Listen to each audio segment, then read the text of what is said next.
Good morning, fam. My name is John, and I have a few questions. Today, I have another question about Springfield, Ohio, that I, in my imagination, would have liked to pose to Kamala Harris last night. And that question would have been, Vice President Harris, how did 20,000 Haitian immigrants get to Springfield, Ohio? How did 20,000 Haitian immigrants get transported to Springfield, Ohio? Did you know, Vice President Harris, anything about that event? Were you part of the decision-making process that allowed the government to fund, to plan, and to execute this event?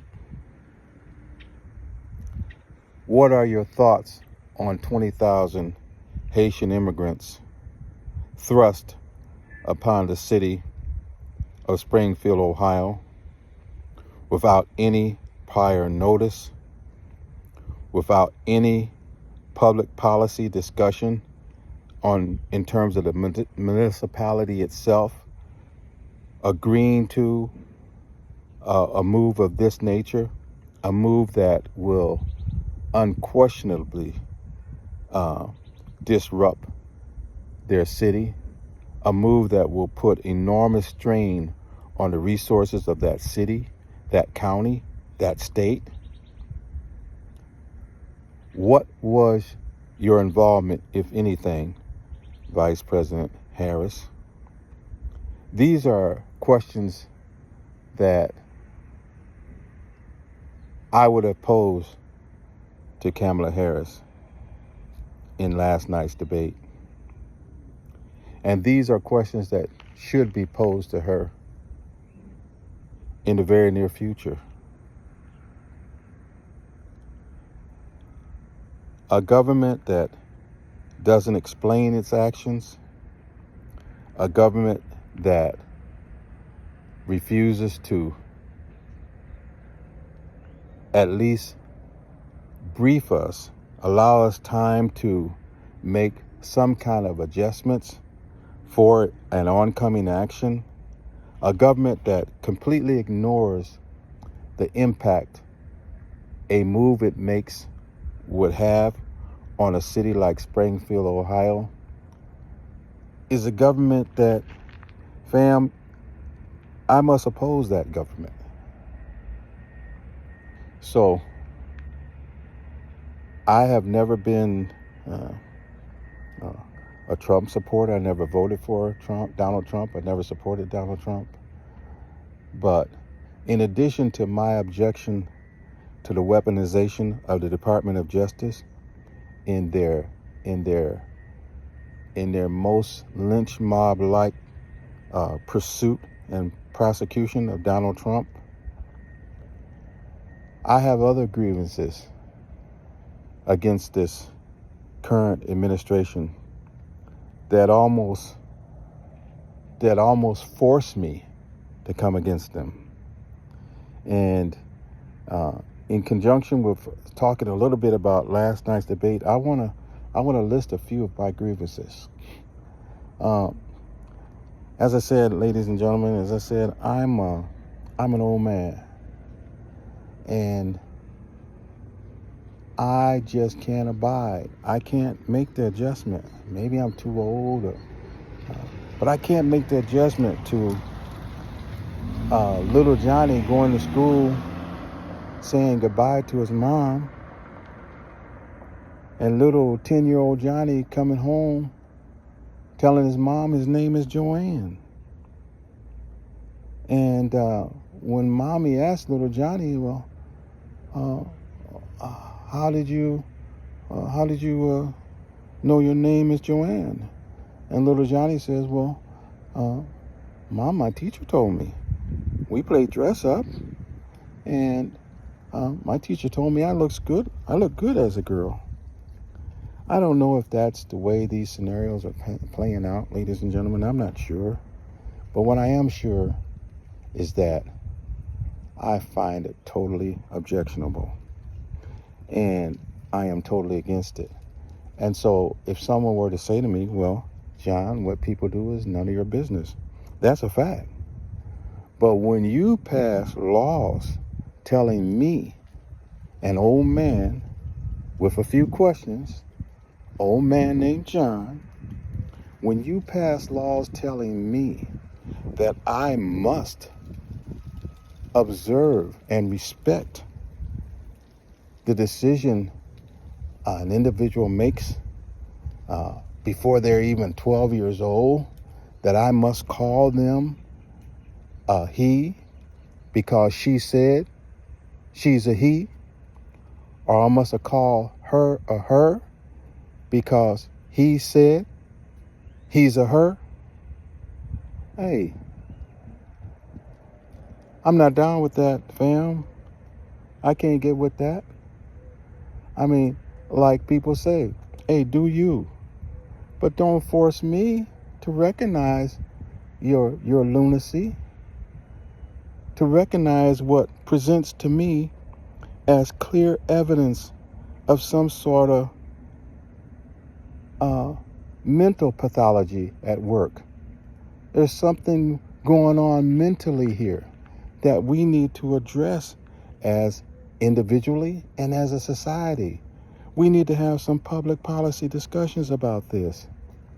But don't try to force me to legitimatize by how I address you what I see as your mental pathology that you're suffering from. So that is it's a clear grievance I have against this current administration, promoting this, what I have to say at my age, promoting this mess. I mean, there's no way that I'm voting for an administration that promotes this kind of lunacy, in my view. Another grievance I have is, how is it that the United States government under Joe Biden and Kamala Harris can send hundreds of billions of dollars to Ukraine, and yet the people in Hawaii get their homes burnt down to a crisp, burnt down to the ground, and this government cares enough to send them a lousy $700 freaking dollars. I mean, who does that?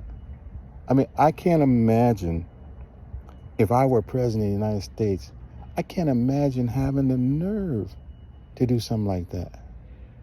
I can't imagine ignoring the plight of these people, of my own citizens who are suffering, and I send billions of dollars to another country, a country that has a worldwide reputation of being involved in grift, being involved in spurious activities, being involved in money laundering, and yet and still I let my own citizens suffer, and my only gesture to them to show that I care is to send them a lousy $700. And just a point of information, fam, many of those homeowners in Hawaii who got burnt out have lost their homes, and wealthy investors are coming in and buying up all that property. Now, if that ain't a shame, I don't know what is. And let's go back to the people in Ohio where the train derailed. I mean, those people are still suffering. I mean, how come you couldn't have taken, say, a couple billion out of that money to Ukraine, Mr. President and Mrs. Vice President? How come you couldn't have taken, instead of sending Ukraine 120 billion, how come you couldn't have sent them 118 and spent a couple billion on that train derailment, a couple billion cleaning up that environment? Since you didn't have the guts to hold the train company accountable, since so much has been deregulated that the train company, the railroad company, had a degree of legal immunity. But how come American citizens are suffering in Ohio right now, not only from immigration assault, but from a train derailment that the government did not properly handle? The government did not have time. The government did not care. The government is so involved in sending billions to another country about business that's not even our business, that normal, working Americans are suffering, and they're suffering greatly. I mean, how could a politician in right mind expect you to support that? But yet they do. Yet they smile, and they smile for the camera, and they're glad handing, and they're living really good lives up there in Washington, D.C. Do you know, ladies and gentlemen, that the counties surrounding Washington, D.C. are the highest per capita earning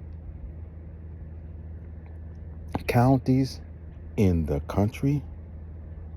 Now, how is it that a politician and the class of people serving those politicians, sucking off those politicians? When I say sucking off, I mean in a parasitic way, earning livelihoods off the activities and decisions that these politicians make?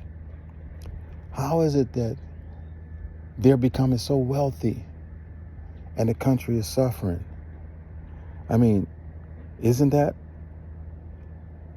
reason for pausing? Isn't that reason for thinking this thing through a little more? I mean, and then another grievance I have is, you want to tell me these things are right. You want to tell me that everything's okay. And, when I have to struggle every month to make it, if I have to really kind of dance a boogaloo, I really have to kind of dance a tango to pay these bills and make it, when it's a struggle for me every month, and you're telling me everything is all right? You're telling me that, oh, don't worry, that $100 billion or so that I sent to Ukraine, oh, it's going to benefit you because we're going to bring democracy. Please, please miss me with that, because I'm not seeing enough democracy here. So I have a lot of questions for Vice President Harris. And in my imagination, I would have loved to, at least for 20 minutes, I would have loved to have been in a Walter Mitty type environment where I could be Donald Trump for 20 minutes without any kind of confrontational approach, but just a deliberate, measured, posing a few very important questions. And lastly, we have the student loans. I'm not sure, but in my next in my next video, I'm going to bring that data, and maybe someone can provide it in the comments. But why not? Why not President Biden? Why not Vice President Kamala Harris? Why not take 2 or 3 billion out of that 100 and some billion, a couple hundred billion we sent to Ukraine? Why not take that and pay off all the student loans 100%? How could that disrupt the economy, as a lot of these corporate types are saying? If the banks are paid off, if the lenders are paid off in full, that means that we have a whole demographic of college graduates not settled with student loan debt who can now begin to prepare buying a house. What could be wrong with that? How could that disrupt the economy? How would that be unfair? And if it is unfair, how more unfair is it for you to be sending money to Ukraine and people in Hawaii don't have homes no more? And you throw them not even a breadcrumb, you throw them a bread molecule of $700. So those are some of the questions I have for today. And I want to just say, as I wind the video up, I want to just say, fam, that, I remain positive, even though at the moment I'm discussing things that are negative and at times disgusting. But I remain positive. I smile every day, a whole bunch of times, because together we can combat this evil. Together we can get through this. And so in coming days, if you'll join me, I'm just going to ask a few questions, share a few thoughts, and see if together we can offer some solutions. Because as I see it at this moment, the American people, the ordinary, everyday citizens going to work, feeding your families, trying to better educate yourself, trying to strive toward a better life, a better standard of living, you're under assault. And you're under assault by so many different vectors. You're under assault through the food supply. You're under assault through pharma. You're under assault by your government actively working against you. But I'm here to tell you, we can win, and we will win. So, my name is John, and I want to just do a little bit of housekeeping before I close, and that is, I have a website called Street Retort, and I'm totally unfamiliar with TikTok. And when I